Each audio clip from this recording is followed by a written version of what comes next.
બોલાય સુરેશભાઈ તમે કોક તો જય માતાજી મિત્રો, આજે અમારે કમલેશભાઈ આયા છે ગેરેજ ઓઇલ બદલવા, એટલે બે શબ્દ એમને આપણે. કમલેશભાઈ કોઈ કેવું છે ધંધા વિશે? ધંધો અત્યારે મંદો છે, એટલે હવે કરવાનું શું અમારે? હા, તમારે રિક્ષા વાળા ના હોય એટલે અમારે ના હોય. ના હોય, કુવામાં તારા વાળામાં આવે ને. અને અત્યારે જે મજૂરી કરે છે ને એમનો તો મરો જ છે, મરો જ છે. રિક્ષા વાળાનો મરો જ છે. એ બહુ કાઠી સિચ્યુએશન છે. આવું નવું કેટલા દાડા હેઠ છે એમ.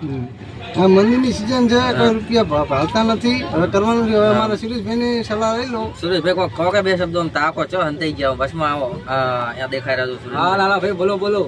શું મંદિર વિશે આમ તમે આમ ઘણો મને સમજાવો છો.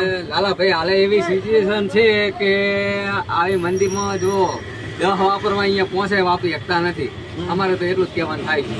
અને આ મંદિરમાં શેમ્પુ નહીં હોદે એમ. હવે એટલે આપણે કાલ અમે તો અત્યારમાં નહીં નાયા પણ અહીંયા પહોંચવાળો નાના માટે હા બધું. હવે અમે ના કહેતા હો સુરેશભાઈ કે નાઈન નહીં આવ્યા એટલે કોમ નહીં આવ્યું.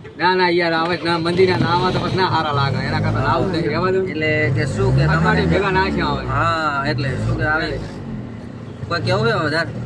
બીજું ના, હવે મંદિરને શું કહેવાનું ને? હા, મંદિર તો બીજું તો જો શું કહેવું? દાઢી નહીં વધતા નહીં. શું દાઢી કરાવે? વિડીયો લાંબો થઈ જાય પછી વસ્તી જોશે નહીં કમલેશભાઈ. કેમ કે આપણે સેલિબ્રિટી નહીં.